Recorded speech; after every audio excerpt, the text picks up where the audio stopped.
आज हम जानेंगे अष्टक वर्ग प्रणाली के बारे में। अष्टक वर्ग का मतलब है 8 फोल्ड डिवीजन, यानी कि 8 कारकों के बीच तालमेल। ये एक ऐसी पद्धति है जो जन्म कुंडली में ग्रहों का बल और हाउसेस का बल निर्धारित करती है। इसमें 7 ग्रह और लगन के बिंदु लिए जाते हैं। राहु और केतु को इसमें नहीं लेते क्योंकि ये दोनों छाया ग्रह हैं। इस पद्धति से हम देखते हैं कि एक ग्रह को दूसरे ग्रहों से कितना बल मिल रहा है और तभी इसको अष्टक वर्ग कहते हैं। सभी ग्रहों के बिंदु जोड़कर सबका टोटल 337 बनता है। ये पद्धति दशा और गोचर देखने में बहुत सरल है, जिसको हम कक्षा पद्धति भी कहते हैं। शास्त्रों के अनुसार दी गई कुंडली में किस घर को कितने बिंदु मिलने चाहिए बताया गया है। ये बिंदु अलग अलग होरोस्कोप में अलग अलग होंगे।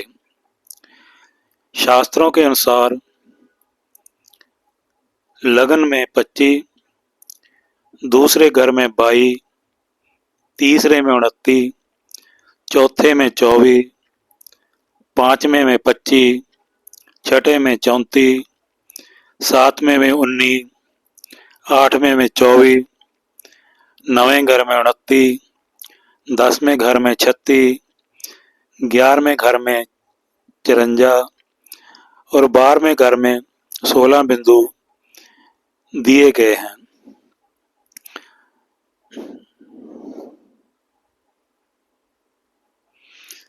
अगर हम 12 ग्रहों के बिंदुओं का टोटल करते हैं तो 337 बिंदु आता है और एवरेज 28 बिंदु प्रत्येक घर को मिलते हैं। जिस हाउस के बारे में हम देख रहे हैं, अगर उस हाउस का स्वामी उच्च का है, स्वय राशि का है, शुभ ग्रहों से दृष्ट है, तो उस ग्रह के रिजल्ट दशा और अंतरदशा या गोचर में अच्छे हो जाएंगे। अगर वह ग्रह नीच है, पाप प्रभाव में है, तो रिजल्ट अच्छे नहीं मिलेंगे। जिस हाउस में 20 से कम बिंदु होंगे वो हाउस प्रति दिक्कत रहेगी। 20 से 24 बिंदु एवरेज दिखाते हैं, 24 से 32 बिंदु अच्छे हैं और 32 से अधिक बिंदु जिस घर में होंगे वो घर बहुत अच्छे रिजल्ट देगा। छठे घर में जितने ज्यादा बिंदु होंगे दुश्मन उतने ही कमजोर होंगे, बीमारी से परेशानी नहीं होगी। 8वें घर में अगर ज्यादा बिंदु हुए तो ये लॉसेस देंगे। इसमें कम बिंदु होने चाहिए। अष्टम हाउस में ज्यादा बिंदु सन्यासी लोगों के लिए बहुत शुभ हैं, जो साधना और मेडिटेशन वगैरह करते हैं। 12वें घर में भी कम बिंदु चाहिए। हॉस्पिटल के खर्चे और जेल वगैरह से बचे रहोगे। 11th हाउस में 10th हाउस से ज्यादा बिंदु होने चाहिए क्योंकि 11th हाउस इनकम का है। दशा को एनालाइज करने के लिए ये बिंदु बहुत अच्छे रिजल्ट देते हैं। सपोज हमने राहु की दशा देखनी है, जहां राहु बैठा है उस हाउस के बिंदु देखो। फिर राहु से 11th हाउस में बिंदु देखो। अगर 11th हाउस में बिंदु ज्यादा हैं तो दशा अच्छी जाएगी। अगर राहु से 11th हाउस में बिंदु कम हैं तो दशा थोड़ी खराब जाएगी। उदाहरण के लिए यहाँ राहु बैठा है, वहाँ 28 बिंदु हैं और राहु से 11th हाउस में 32 बिंदु हैं, तो दशा अच्छी जाएगी। अगर 28 से कम हुए तो दशा थोड़ी खराब जाएगी। इसी तरह हम गोचर में भी देखते हैं। सपोज हमने जुपिटर का गोचर देखना है। गुरु 3 राशि में गोचर में है। हम 3 राशि में देखेंगे कि किस किस ग्रह ने गुरु को बिंदु दिए हैं। जब गुरु उस ग्रह की कक्षा में आएगा तब ये अपनी गोचर में रिजल्ट देगा। एग्जाम्पल के लिए बिंदु कैलकुलेट करने के लिए ये एक सारणी है जिससे पता चलता है कि किस ग्रह को किस किस हाउस में किस ग्रह ने बिंदु दिए हैं।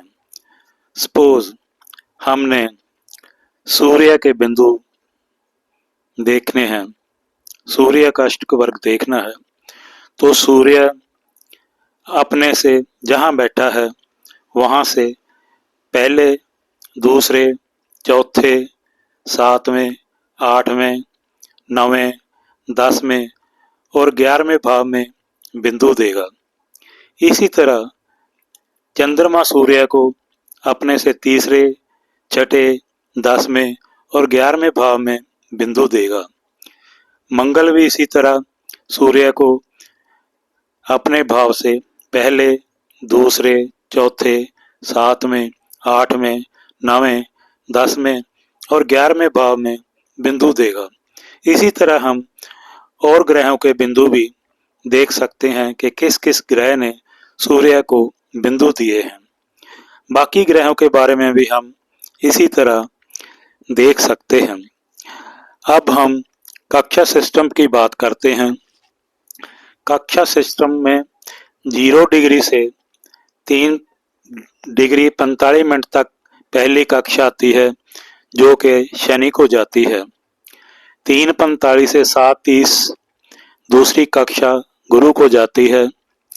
7:30 से 11:15 तक तीसरी कक्षा मंगल को जाती है। इसी तरह 11:15 से 15 तक चौथी कक्षा सूर्य को जाती है। 15 से 18.45 डिग्री पांचवी कक्षा शुक्र को जाती है। 18:45 से 22:30 छठी कक्षा बुध को अलॉटेड है और 22:30 से 26:15 सातवीं कक्षा चंद्रमा को दी गई है। 26:15 से 30 डिग्री तक आठवीं कक्षा लगन को दी गई है। अगर हमने गुरु का गोचर देखना है, जब गुरु 0 से 3.45 डिग्री पे आएगा तो हम देखेंगे शनि ने वहां तीसरी राशि में गुरु को बिंदु दिया है। अगर बिंदु दिया है तो इस डिग्री पे गुरु अपने रिजल्ट देगा। अगर गुरु 15 डिग्री से 18.45 डिग्री तक चलता है तो हम देखेंगे कि शुक्र ने तीसरी राशि में गुरु को बिंदु दिया है। अगर नहीं दिया तो वहां गुरु कोई रिजल्ट नहीं देगा। इसी तरह हम बाकी कक्षा से भी गुरु के रिजल्ट तीसरी राशि में देख सकते हैं। जो जो ग्रह तीसरी राशि में गुरु को बिंदु देगा उस कक्षा में गुरु अपने शुभ रिजल्ट अपनी दशा या गोचर में जरूर देगा। अब हम अष्टक वर्गा को दी गई जन्म कुंडली से एनालाइज करते हैं।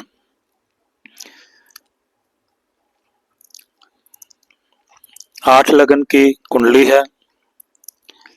लगन में बुध, दूसरे में शनि, सूर्य और शुक्र, चौथे में चंद्रमा, 5वें में केतु, 6ठे में मंगल, 11वें में राहु और 12वें में गुरु है।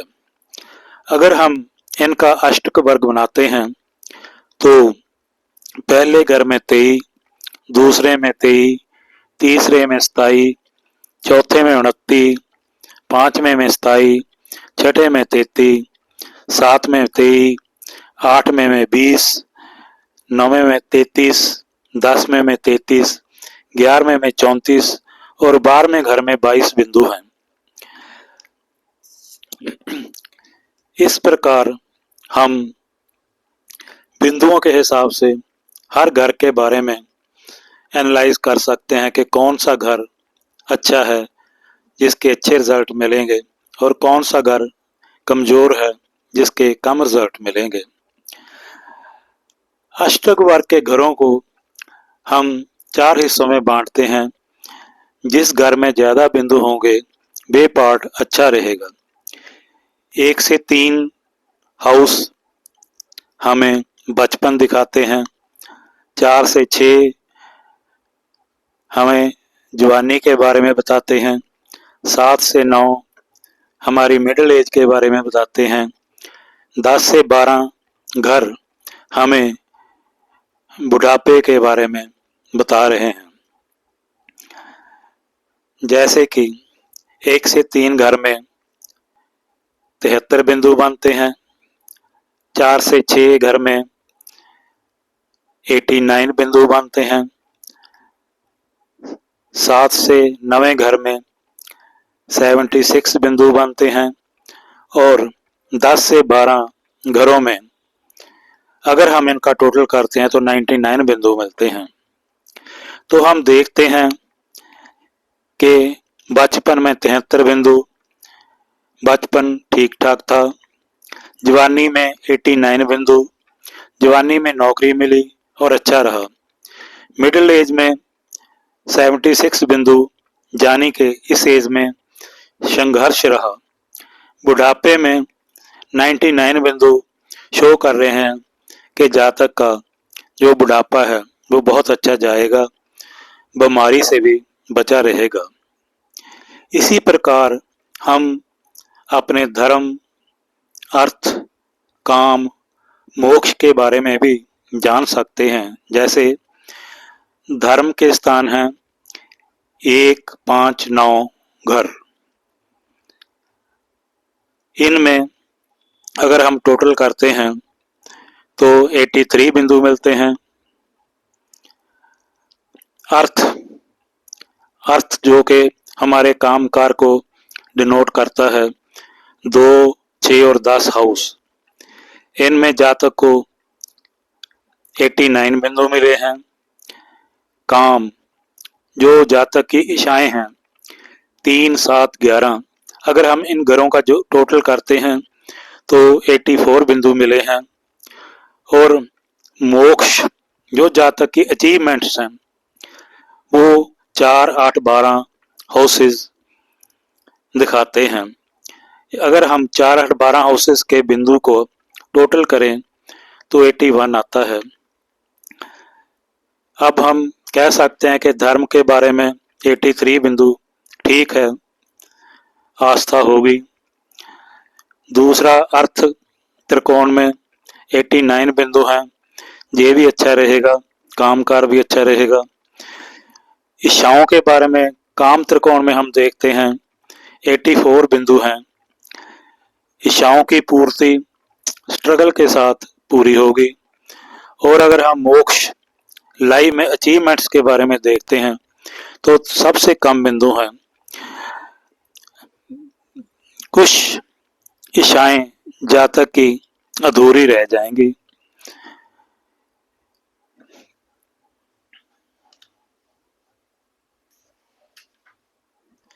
इस प्रकार हम देख सकते हैं कि अष्टक वर्ग थ्योरी हमको कैसे रिजल्ट देती है। ये रिजल्ट बहुत सटीक होते हैं। अगर इसको अप्लाई करके देखोगे तो पता चलेगा कि ये पद्धति कितनी सटीक है। धन्यवाद।